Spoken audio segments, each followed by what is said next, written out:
Hello, hello. I'd like to talk a little bit about our new paper. It's about the social dilemmas that are connected to living on an active volcano using the case study of La Palma. And the paper just appeared end of May, and now I have a few minutes to say a few words about it. So the paper is open access. You can download it and look at it yourself in detail. But a few key features of the paper right here, and let me share my screen. This should work, hopefully. So now I guess you can see my screen, and it's published in Geology Today, and we even got a photo on the title page. So this is very exciting, and you can go down here, and there it's the feature article here of that issue. And it's open access, as I said, and you can download the PDF here. It should be available for everybody. And hopefully that means a lot of people will actually read this. I did the download here, so this is how the paper looks. And it's the social dilemmas resulting from life of an active volcano, at the example from La Palma. So there's a whole range of co-authors here. I don't want to name them all because it's going to take too long, but you see there's a lot of colleagues that contributed, and I like to acknowledge their contribution. So what is the paper about? I'm going to be very brief here now. So here, when we look at the island of La Palma, we have the old Taburiente Shield here and the younger ridge here, the Cumbre Vieja, and all of the historical eruptions happened on the Cumbre Vieja. The population centers, however, are mainly up here in the Santa Cruz area and here in Los Llanos. And the problem is that many of the eruptions, including the latest one, the 21 eruption, are very close to these population centers here in the northwest of the Cumbre Vieja. There is, in principle, also a risk for these population centers being affected because the Cumbre Vieja is here. Let's see whether I can go in a little more. Yes, that should work. And Christine, one of my master students, did this map, so I'm very happy about this. So thanks again to her. And here you see the deposits. This is the Cumbre Vieja. This is the limit. This is the Cumbre Nueva. This was an intermediate volcanic episode between the Taburiente and the latest Cumbre Vieja episode. And here, that's where the area where the capital is. And here you see the pockmarked surface of the eruptions. And that means that these areas here might actually be at risk. And if the fracture continues back into the old shield, you might even potentially face some dilemma up here as well. But here is the 21 eruption. There's a prehistoric eruption, likely from the 1480s, and actually it went right into that area here. So that city here, Los Llanos and El Paso, these places are not free of risk. And this is work by colleagues from Barcelona. And we are citing that now. This is not our work, I should stress, but there is ashfall risk, and they consider the entire area here to be affected by ashfall risk. Then pyroclastic flows, they also consider this entire area here at risk. And lava flows, well, the high probability of risk, or the highest risk, is in the valleys. This is why the valleys here are red and the ridges are more yellow. There is lower likelihood of them being affected. But the reality is there will be more eruptions. In fact, the statistics say there's a 50% likelihood of another eruption on the Cumbre Vieja in the next 50 years.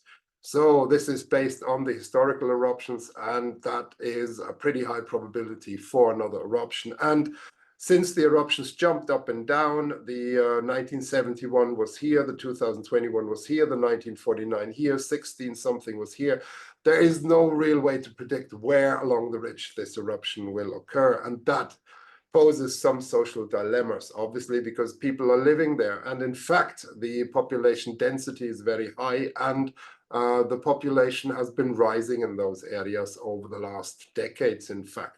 So here in the article, we're going through the precursors, and then we're going to go through the eruption magnitude in some more detail. We're looking at various features like lava flows that destroy houses, but also lava flows that cut off houses.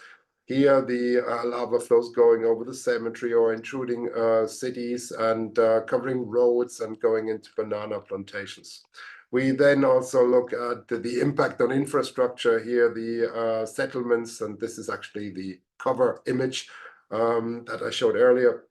Some houses were entirely buried effectively. Here, the soccer pitch in Las Manchas is half buried, and well, it's not really a good situation, obviously. Then the cleanup effort is hugely costly, and there are entire mountains, artificial mountains of ash are piled up.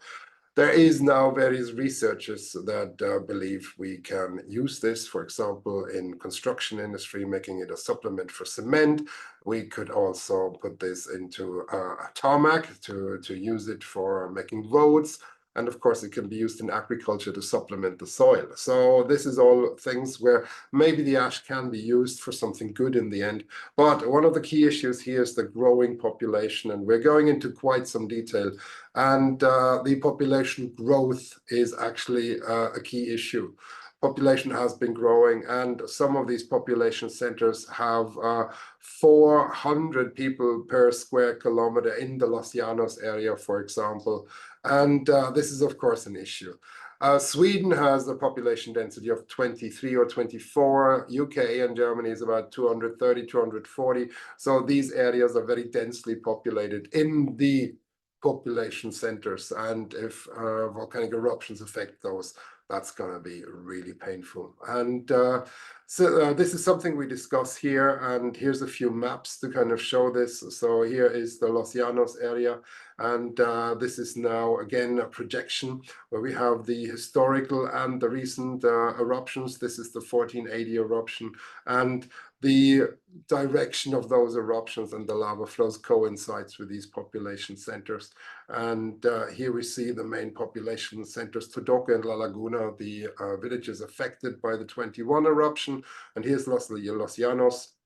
And here we have the underlying lava flows. This is the 1585, the 1449, 2021, 1480, and you see, well, Los Llanos is actually partly built on the 1480 lavas. So there is little reason to assume that this cannot reoccur. And of course, the other side of the ridge here is Santa Cruz. This could also be affected because we had a lava flow going down here in 1949, going here to the other side. So if this spills down into the northeast, then yeah, we have a problem. In the south, it's not quite as bad. Here is the population centers, and there was a big eruption here in 1677, but there's not a lot of people living in the south, so eruptions there are less of a problem. But yeah, the general issue is that here is the population growth data for La Palma in general, and for the Cumbre Vieja, and for Los Llanos. And here we see the population steepness is a little higher here in Los Llanos. So actually the areas at risk in the northwest of the Cumbre Vieja are actually experiencing a proportionally somewhat stronger population growth. We are discussing how this population growth comes about. There's a lot of pensioners, pensionistas coming to the island, a lot of tourism, a lot of expatriates that settle on the island, and the growth is actually comparatively strong.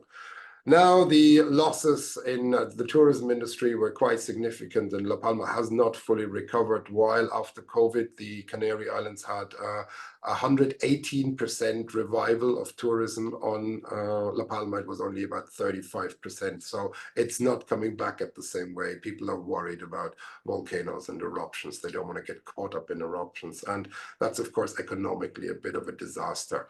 Many people do not want to leave the island. They have an attachment to place. They want to stay there. And some of them want to even build on the affected areas. It's, of course, very dangerous on a lava flow that's still warm. You don't know about gases that could come out. You don't know about lava tunnels that could be underneath.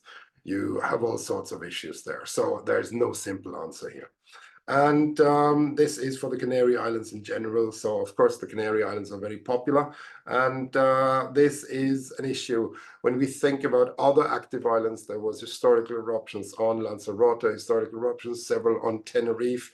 And that means other islands have the same problem, even though La Palma has highlighted the issue.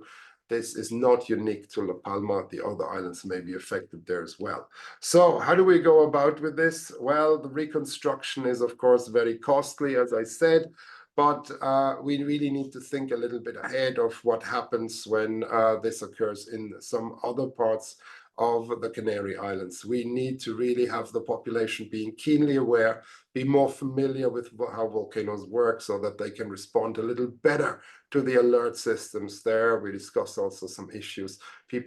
Not everybody fully understood what the signals may mean, the alert signals, for example. Their improvement is needed. And in fact, we were asked by the government of the Canary Islands to write a textbook now, and that has just come out. So let's see, can I bring that over here? So here we are. This is the textbook we wrote, and this has now come out. This is now in all the libraries in the Canary Islands. And this is to educate the people. Of course, it's in Spanish. It's partly a translation of our Elsevier book, but in part, it's also, of course, got new aspects in there. So coming back to this one here, in order to prevent the loss of livelihood, we really have to accept that we need to insure people. This is a model from Hawaii, for example. I personally think people need to be insured when they live in these volcanic areas, because the situation is that we can warn people, we can evacuate them, but we cannot prevent houses from being swallowed by lava. That's impossible. So the thing is that if that happens, the loss of the livelihood is the real issue, and that can be partly prevented by having insurance. Insurance payout were really quick and really good after the eruption. Governmental help took a lot longer. So having an insured property is very good. We're also discussing that some of the properties were, well, they were unregistered, let's call it that.